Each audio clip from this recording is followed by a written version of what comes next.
जय राम, श्री राम जय राम जय जय राम, श्री राम जय राम जय जय राम, श्री राम जय राम जय जय राम, श्री राम जय राम जय जय राम, श्री राम जय राम जय जय राम, श्री राम जय राम जय जय राम।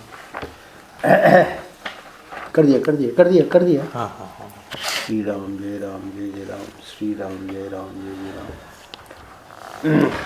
आज मीरा, आज का और कल का दोनों दिन का आज कर देंगे, क्योंकि कल नहीं है। कल हम लोग बाहर जा रहे हैं आचार्य जी को। तो आनंद रस रत्नाकर 3 फरवरी और 4 फरवरी, तो दोनों पृष्ठों के जो शीर्षक है वो एक ही है, जीवन में सद्गुणों की वृद्धि कैसे हो। तो वो चूँकि 10 यहाँ पॉइंट हैं, तो 10 पॉइंट में 5 पॉइंट 3 फरवरी यानी आज के पृष्ठ पर है, और कल के पृष्ठ पर भी बाकी के जो 5 हैं पॉइंट।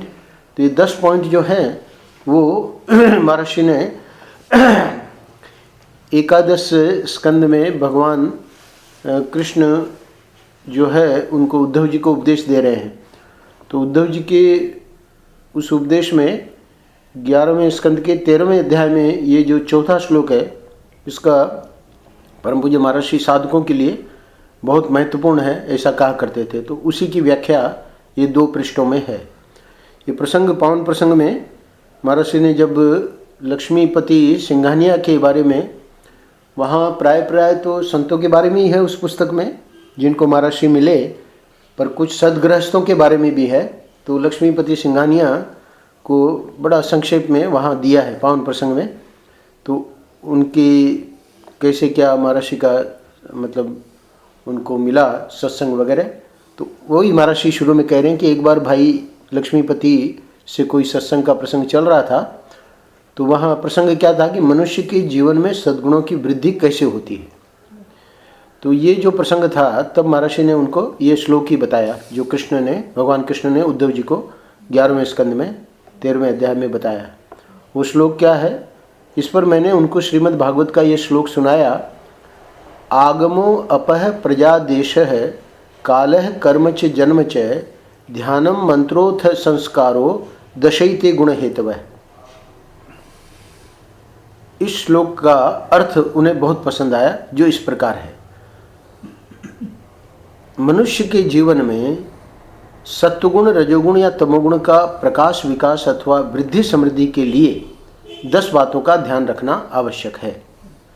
दशैते गुण हेतवः।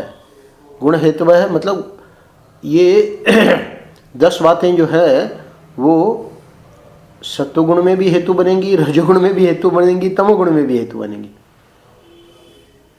ये ऐसी 10 बातें क्या है वो तो अभी हम करेंगे, पर उसमें श्लोक में यही दिया है, मैं बता देता हूँ। आगम यानी अध्ययन, अप यानी जल, देश प्रजा यानी लोग, देश यानी स्थान, काल यानी समय, और कर्म कर्मी, और जन्म जन्मी। तो कर्म हमारा करना क्या, कर्म, और जन्म मतलब किस वंश में आपका जन्म हुआ। ध्यानम मंत्रो अथ संस्कारो। ये तो 7 प्रथम पंक्ति में 7 बातें हो गई। अब 3 बातें हैं। ध्यान यानी चिंतन, हमारा चिंतन क्या चलता है, मंत्र यानी मंत्रणा, और संस्कार यानी हमारे संस्कार कैसे हैं, विचार। तो ये जो है ये 10 चीज़ें यहाँ भगवान कृष्ण ने बताया उद्धव जी को कि मनुष्य के जीवन में सत्वगुण, रजोगुण या तमोगुण का प्रकाश, विकास अथवा वृद्धि समृद्धि के लिए 10 बातों का ध्यान रखना आवश्यक है। तो हम लोगों को क्या करना है, हम लोगों को सात्विक पे ध्यान रखना है, क्योंकि हमको सात्विक बनना है। तो ये 10 चीज़ें अगर सात्विक होंगी तो जीवन में सद्गुणों का विकास होगा। यही 10 चीज़ें अगर रजोगुणी होंगी तो रजोगुण का विकास होगा। तो रजोगुण में दुख है, सत्व का फल है सुख, रजोगुण का फल है दुख, और तमोगुण का फल है मोह। तो दुख और मोह, दुखी और मोहित तो हम होना नहीं चाहते, तो हम सुखी होना चाहते हैं। तो इसलिए महर्षि कह रहे हैं यदि वे सात्विक होंगी तो जीवन में सद्गुणों का विकास होगा। तो वो जो प्रसंग चर्चा चली लक्ष्मीपति जी के साथ, तो महर्षि ने कहा कि मनुष्य के जीवन में सद्गुणों की वृद्धि कैसे होती है, तो इस श्लोक में सब बातें आ गई। इन 10 बातों पे हम अब विचार करेंगे, यानी आज 3 फरवरी का और 4 फरवरी के पृष्ठ में महर्षि बताएंगे हम लोगों को कि एक एक चीज को लेके। जैसे सबसे पहले अध्ययन, तो अध्ययन में क्या है, आगम। आगम में प्रश्न उठा रहे महर्षि कि आप अध्ययन क्या करते हैं। यानी हम लोगों को अशोक ये देखना है कि हमारा अध्ययन जो समय पढ़ने में बीतता है, तो सुबह पहले अखबार, है ना, लोगों के लिए कह रहा हूँ, आप लोगों के लिए नहीं। अच्छा, अखबार के बाद बोले कोई और, फिर बाद में समय मिला तो कोई नॉवेल, कोई, है ना, इस प्रकार का उपन्यास या जासूसी कोई चीज़। तो ये जो है वो तो रजोगुणी और तमोगुणी है। महर्षि ने शुरू में कह दिया कि यदि हमारा ये 10 की 10, इसमें पहला पॉइंट ले रहे हैं अध्ययन, यानी शास्त्र हमारे सात्विक होंगे तो जीवन में सद्गुणों का विकास होगा। तो प्रश्न उठाए कि आप अध्ययन क्या करते हैं, है ना। तो हृदय पवित्र करने वाले उपनिषद, गीता, भागवत, रामायण आदि ग्रंथ आप अध्ययन करते हैं, प्रश्न। अथवा भोग विलास, धनोपार्जन संबंधी पुस्तकें, अथवा भूत प्रेत, चोर, डाकू, मतलब वही जासूसी उपन्यास वगैरह, डाकू आदि के काल्पनिक ग्रंथ, है ना, जैसे आजकल टीवी में भी सीरियल वगैरह आते हैं, तो बच्चों को अच्छा लगता है ना। पर अब प्रश्न यह है कि अगर हम सात्विक बनना चाहते हैं तो अध्ययन हृदय को पवित्र करने वाले ग्रंथों का हो रहा है, या अध्ययन इन चीज़ों का हो रहा है जो कि राजसिक और तामसिक हैं, बेईमानी, चालाकी, तिलस्माती या वासना बढ़ाने वाली फिल्मी कहानियाँ, है ना। तो ये प्रश्न महर्षि ने कर दिया शुरू में ही।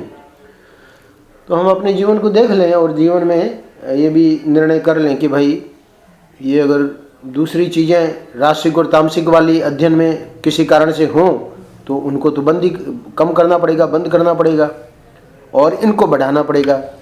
उपनिषद, गीता, भागवत, रामायण। बोले नहीं, अखबार में तो बहुत ही आनंद आता है स्वामी जी। तो भाई अखबार में आनंद तो आता है, पर उससे फ़ायदा क्या है? पढ़ के ये तो पता लगेगा कि नरेंद्र मोदी ने आम पार्टी और उसकी कटिंग करी कांग्रेस की, और कांग्रेस वालों ने नरेंद्र मोदी की कटिंग करी, यही तो होगा। और क्या आएगा आज के अखबारों में? यही तो आएगा। मतलब अभी विधानसभा का चुनाव होना है ना दिल्ली में, तो इसलिए ये सब बातें आएंगी, या सुनोगे तो रेडियो में, तो वो भी एक प्रकार का अध्ययन ही है, सुनना भी। तो आपके जीवन को अपनी अपनी दिशा में आकृष्ट करने वाली यही किताबें हैं।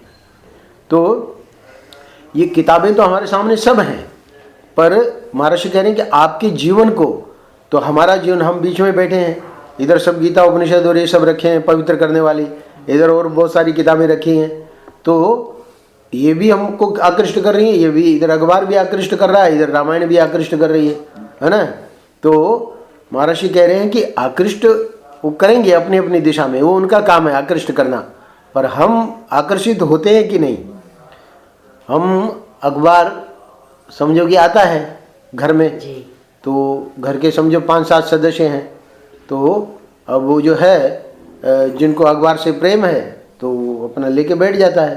पर इसका मतलब ये नहीं है कि भाई हम अगर भगवान के इसमें साधना में, भजन में, है ना, हमारा उद्देश्य है कि भगवान का दर्शन हो, तो हमारे लिए ज़रूरी नहीं है कि हम भी पढ़ें। अखबार आ गया है तो भाई इतना पैसा खर्च हो रहा है, 5 रुपया, है ना, अखबार का दे रहे हैं, तो फिर इसका उपयोग तो होना ही चाहिए, तो इसलिए हम भी पढ़ने लगे। तो ये बात नहीं है महाराज जी। कभी कभी अखबार में देखना पड़ता है ना, कहाँ कथा हो रही है, किसी महात्मा, वो तो हृदय पवित्र करने वाली बात आ गई ना। और एक जगह तो वो भी देखते हैं, आपसे सच्ची बात बताएं, एक पृष्ठ पर तो फिर होता है कि ये अचानक चले गए, आगरा का कोई जवान लड़की होती है, कोई जवान जो भी जन्मा है वो जरूर मरेगा, भगवान ने कह दिया गीता में, ऐसा होता है।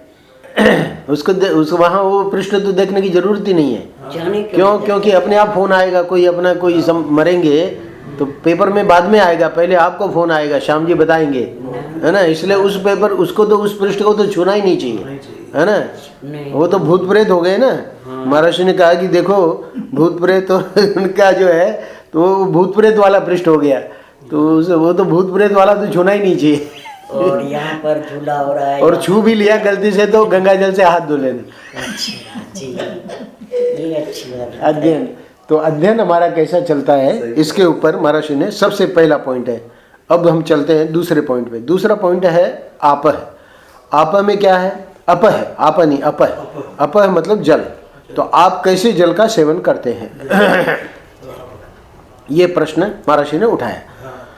तो भाई महर्षि कह रहे हैं कि स्नान में, पान में और भोजन में। अब जल भी तो कोई एक बात हो तो ठीक है, पर वो तो स्नान में भी जल प्रयोग कर रहे हैं, पीने में भी और भोजन में भी।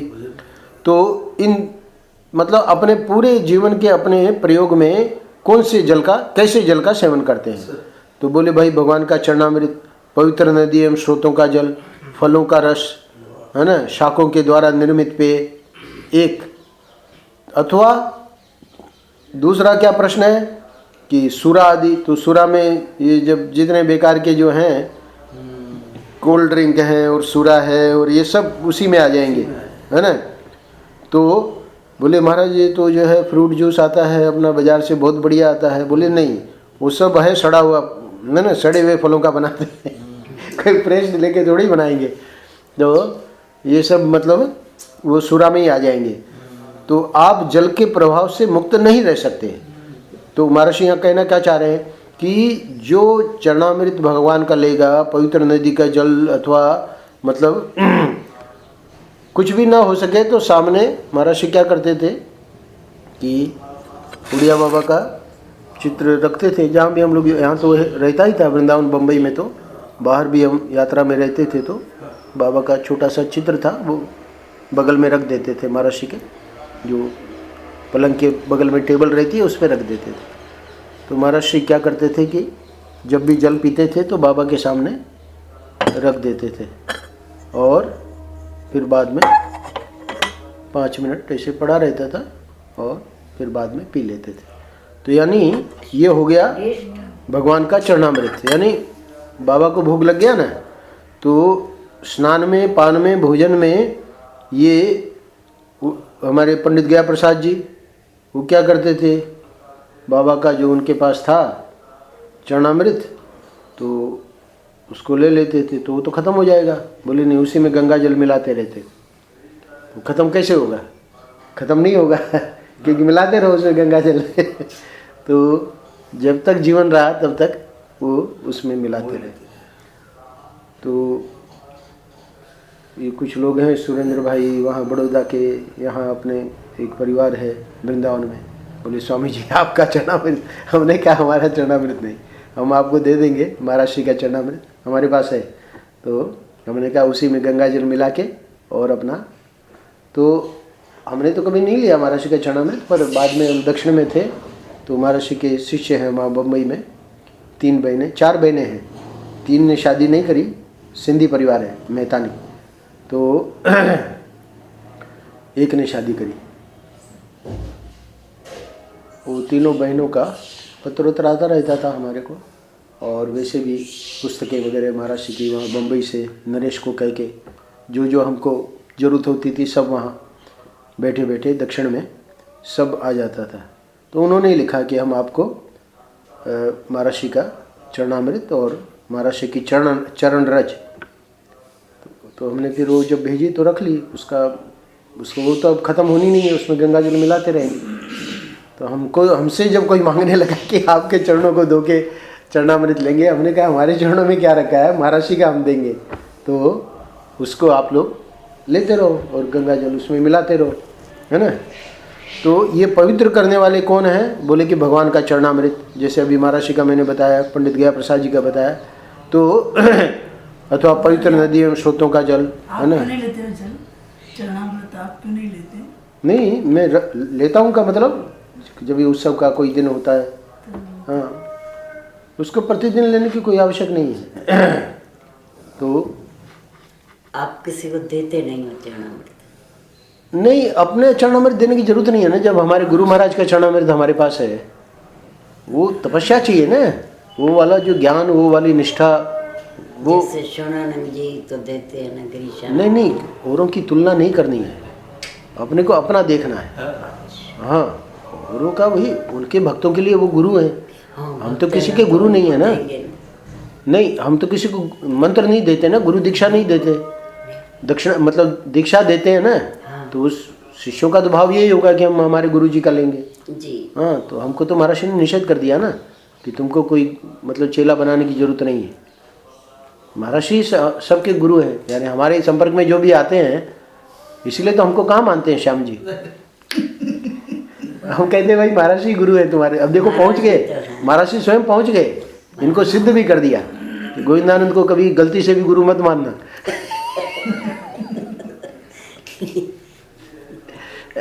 क्योंकि महर्षि ने हमको कह दिया कि तुमको गुरु नहीं बनना है। तो इसलिए जब लोग कहते हैं भाई आपका चरणामृत, तो हम कहते हैं महर्षि का हम दे देंगे। आप कैसे लोगों में रहना मिलना जुलना पसंद करते हैं, तीसरा पॉइंट। क्योंकि तीसरा पॉइंट वहाँ भगवान ने उद्धव जी को बताया, आगमो अपह प्रजा। तो प्रजा मतलब अब लोगों में रहना सहना, ये तो बहुत इंपॉर्टेंट पॉइंट है। क्योंकि जैसे लोगों में रहेंगे, मिलेंगे जुलेंगे, वैसे हमारा ख्याल बन जाएगा। अब व्यापारियों के बीच रहते रहते तो श्याम जी का जो सोचने का पूरा ढंग ही व्यापारियों वाला हो गया। अब बहुत कोशिश करते हैं हम कि भाई वो ढंग निकले, धीरे धीरे निकल भी रहा है। तो आप जैसे लोगों में रहोगे, बड़ा मानकर सेवा करेंगे और जैसा होना चाहेंगे वैसे हो जाएंगे, है ना। तो ये महर्षि कह रहे हैं कि प्रजा जो है, प्रजा का मतलब लोग जो है, तो लोगों में ये पहले निर्णय करना पड़ेगा कि हमको क्या बनना है। तो हम जैसा होना चाहेंगे वैसे हो जाएंगे। क्यों? क्योंकि अब हमको था कि भाई अध्यात्म में भगवान का दर्शन हो, भगवान तत्व का साक्षात्कार हो, तो हमने महर्षि की कृपा से महर्षि की सेवा मिल गई। तो अब उनके साथ रहेंगे, उनकी सेवा में रहेंगे, उनको बड़ा मानकर सेवा करेंगे तो वैसे बन जाएंगे। और हमको लगे कि भाई हमको तो डॉक्टर बनना है, बड़ा डॉक्टर, तो बड़े डॉक्टर की फिर सेवा करनी पड़ेगी, है ना। यानी उनके साथ रह के वो सीखना पड़ेगा। तो ये प्रजा का जो है बहुत ही तीसरा पॉइंट जो है बहुत ही महत्वपूर्ण है। इसलिए बार बार आया है कि जहाँ समझ में आ जाए कि भाई ये गलत आदमी है तो उसका संग मत करो, क्योंकि वो नुकसान करेगा, है ना। देवी संपत्ति और आश्रय संपत्ति क्यों गिनाई भगवान ने 16वें अध्याय में गीता में कि भाई देवी संपत्ति यानी जो देवता शरीर के लोग हैं उनका संग करोगे और वैसा बनना चाहोगे तो उनका संग करोगे तो हो जाएगा। तो उससे फिर क्या करना, सिर्फ उनके साथ रहने से ही हो जाएगा? बोले नहीं, आसुरी संपत्ति भी वहाँ गिना दी कि ऐसे लोग अगर हों रहेंगे आसपास में, उनसे बचना। नहीं तो आसुरी संपत्ति गिनाने की जरूरत ही नहीं थी, खाली देवी संपत्ति गिना देते भगवान। पर आसुरी संपत्ति इसलिए गिना दी कि भाई उसको मालूम पड़ जाए कि भाई ये स्वार्थी है ना, ये कपटी आदमी है, ये थोड़ा सा मतलब छल करता है ना। सब प्रकार के लोग होते हैं, तो फिर उनके संग में रहने से वही चीज़ें सीख जाएंगे, कपट करना, छल करना, बदमाशी करना, है ना, धोखा देना।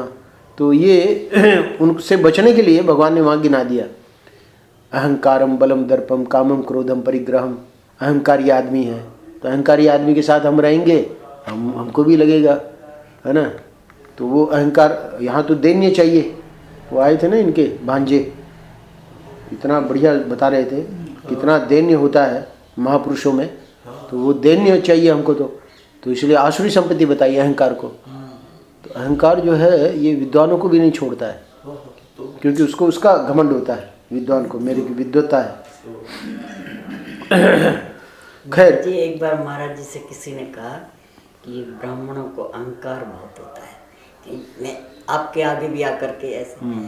तो महाराज जी की निरंकारता देखो। महाराज श्री ने कहा कृपा करके कि भाई वो ब्राह्मण लोग ये भी नहीं धारण करेंगे तो जैसा आएगा तैसा खाने लगेंगे, जैसा आएगा तैसा पहनने लगेंगे, कि भाई हम भी वो भी नहीं। वहाँ दो प्रकार के अहंकार है, महाराज ने समझाया है। नहीं, वो ठीक कह रही मीरा। अहंकार जिसका भगवान ने मतलब आश्रय संपत्ति गिनाई है, वो अहंकार ये है कि वहाँ कोई विद्वान है, कोई संत है, उसके आगे भी हम नहीं झुकेंगे, है ना। ये अहंकार गलत है, है ना। तो इसीलिए उसकी निंदा करिए। और जो ब्राह्मण का अहंकार है कि हम ब्राह्मण होकर झूठ बोले, हम ब्राह्मणों की झूठी गवाही दें, हम ब्राह्मणों के क्या ऐसा करेंगे, तो वो अहंकार ठीक है। तुलसीदास जी ने लिखा ना, अस अभिमान जाय जन भोरे, मैं सेवक रघुपति पति मोरे, है ना। तो ऐसा अभिमान हमारे से न जावे। कौन सा अभिमान? कि हमारे जो है, मैं रघुपति का सेवक हूँ, मैं राम जी का सेवक हूँ और ये हमारे सेव्य हैं। तो उस अभिमान के लिए तो संतों ने कहा कि वो तो ठीक है, पर दैन्य है ना वो तो। पर ये जो अभिमान है कि हम किसी के सामने नहीं झुकेंगे, हम तो ब्रह्म हैं, तो ये ब्रह्म होके जो अभिमान आ गया, तो ब्रह्म कोई शरीर थोड़ी है ना, ब्रह्म तो तत्व है। तो इसलिए ये प्रजा जो है, ये तीसरा पॉइंट बहुत इंपॉर्टेंट है। अब चौथे पॉइंट पे चल रहे हैं, ये है देश। देश का मतलब स्थान। तो आपके मन को कैसे स्थान प्रिय है, हमारे मन को कैसे स्थान प्रिय है। अब स्थानों में देखिए, महर्षि गिना रहे हैं, नदी तट, पर्वत, हरी भरी वनराजी, तीर्थ, मंदिर, संतों का निवास, अथवा जहाँ सत्संग हो रहा हो वैसी भूमि। तो ये अगर स्थान प्रिय हैं तब तो सात्विक हो जाओगे।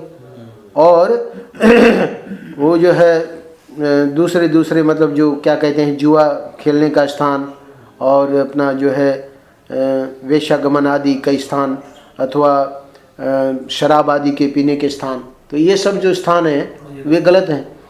तो आप स्वयं अपनी रुचि को परखिए, निरखिए।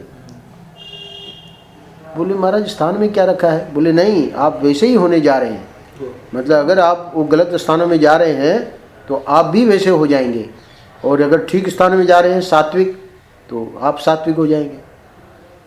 आज के पृष्ठ में 3 फरवरी के पृष्ठ में जो आखिरी पॉइंट है वो है समय, काल के बारे में परम पूज्य महर्षि कह रहे हैं कि आप अपना समय कैसे व्यतीत करते हैं। तो इसमें हम लोग 5 जने यहाँ बैठे हैं, उधर भी सत्संग चल रहा है, राम चैतन्य जी सुना रहे हैं, है ना, गीता की बातें। तो ये लोग क्या है? बोले ये लोग सत्संग में बैठे हैं, तो उनका समय अच्छा बीत रहा है। और दूसरे अपने कमरे में जाके सो गए, ठंड है तो चलो भाई हीटर चला के, निद्रा आलस्य प्रमाद के कारण वो अपना निकम्मे तो महर्षि कह रहे हैं ऐसा तो नहीं कि तुम निकम्मे रह रहे हो। बोले महाराज क्या है, ठंड में क्या? बोले नहीं, आप पुरुष से वंचित हो जाएंगे। पुरुष से वंचित हो जाएंगे मतलब वहाँ जो सत्संग चल रहा है उससे वंचित हो गए तो आपने एक बहुत बढ़िया मौका मिल रहा था, वो खो दिया हाथ से। आप अर्थलिप्सा एवं भोग वासना से आक्रांत होकर कर्म करते हैं। यानी समय आपका जो बीत रहा है वो हमेशा बस वही यही कि भाई इससे क्या कमाई होगी या क्या भोग मिलेगा हमको, इसी से आपके जितने कर्म या जितना भी आपका सोचना है, वो जितना भी आपका समय है वो क्या इसी में बीतता है। निश्चय ही आपके जीवन में विक्षेप की वृद्धि होगी। बोले ठीक है, लोग करते हैं ऐसा अर्थ और काम के लिए, देखते हैं भाई इधर भोग विलास है, इधर अपने जो हमारी रुचि की चीज़ें हैं वहाँ ज़्यादा है, तो चलो शिमला चलते हैं, चलो यहाँ घूम आते हैं, अमेरिका हुआ है, पैसे वाले लोग कहते हैं अमेरिका हुआ में। तो बोले कि वो तुम्हारा समय तो उसमें जो बीतेगा उसमें जीवन में विक्षेप की वृद्धि होगी। तो जीवन में विक्षेप की वृद्धि होगी का मतलब क्या है कि वो संस्कार पड़ेंगे, और वो जब संस्कार पड़ेंगे भोग के, तो व्यक्ति चाहेगा कि और हमको बढ़िया भोग कहाँ मिले, है ना, ये विक्षेप बढ़ेगा इससे। हाँ, तो आप अपने जीवन के अमूल्य क्षणों का कौन सा अंश सत्य के चिंतन में, एकाग्रता में, भगवत भक्ति में, लोक हित में लगाते हैं। तो जीवन का जो हमारा अमूल्य जीवन है उनके क्षणों को देखना है। तो समझो 24 घंटे हैं हमारे पास, तो 24 घंटे में समझो कि 12 घंटे या 10 घंटे जिसमें हम थोड़ा सा करते हैं अपना भजन साधन, तो वो जो 8-10 घंटे हमारे हैं उसमें भी कितना अंश हम सत्य के चिंतन में, एकाग्रता में, भगवत भक्ति में, हम लोक हित में लगाते हैं, ये हमको थोड़ा सा इसका हिसाब किताब कर लेना चाहिए। महाराज जी इसका फायदा क्या है? बोले आपका एक क्षण आपके जीवन को स्वर्ग एवं नरक बनाने में समर्थ है। यानी समय का इतना महत्व है कि एक क्षण में यहाँ थोड़ा ध्यान देना, बहुत महत्वपूर्ण बात है। एक क्षण महर्षि कह रहे हैं कि स्वर्ग और नरक कैसे बना, जो कह रहे हैं यहाँ, तो ये प्रश्न उठेगा ना कि एक क्षण हमारे जीवन को स्वर्ग या नरक कैसे बना सकता है। तो ध्यान देना, हम सोए हैं और हमको स्वप्न आ रहा है, तो स्वप्न आ रहा है तो उसमें कोई दुस्वप्न आ गया, दुस्वप्न में हमको कोई पीट रहा है, तो पीट रहा है तो अभी हमको पता नहीं है कि स्वप्न है, हम तो वहाँ दुखी हो रहे हैं, हमारी पिटाई हो रही है, तो पिटाई हो रही है तो हम वहाँ चिल्ला भी रहे हैं, उसको कह भी रहे हैं भाई हमारा कोई दोष नहीं है, और पर वो पीट रहा है हमको, उतने में हमारी आँख खुल गई, है ना, और इतने में आँख एक ही क्षण होगा ना, एक ही क्षण में हमको स्वर्ग में आ गए कि नहीं यानी नरक में थे, पिटाई हो रही थी बुरी तरह से, एक क्षण में। तो इसी प्रकार हम यहाँ दुखी हो रहे हैं जागृत में, ये तो मैं स्वप्न का तो दृष्टांत दिया, तो जागृत में संत लोग सुनाते हैं कि जागृत में बंदा दुखी पड़ा है ना, बहुत उसको समझाओ तब भी उसका दुख नहीं मिट रहा है, तो अब क्या होगा कि वो कोई ऐसे संत आ गए तो संत की एक अक्षर एक वाक्य उनका और एकदम उसका, तो ये एक क्षण से स्वर्ग। तो जीवन का मतलब समय का कितना बड़ा मूल्य है, आपका एक क्षण आपके जीवन को स्वर्ग एवं नरक बनाने में समर्थ है ना। तो अब ये जो बाकी के 5 पॉइंट हैं, क्योंकि 3 फरवरी को महाराज ने 5 कर दिए, अब ये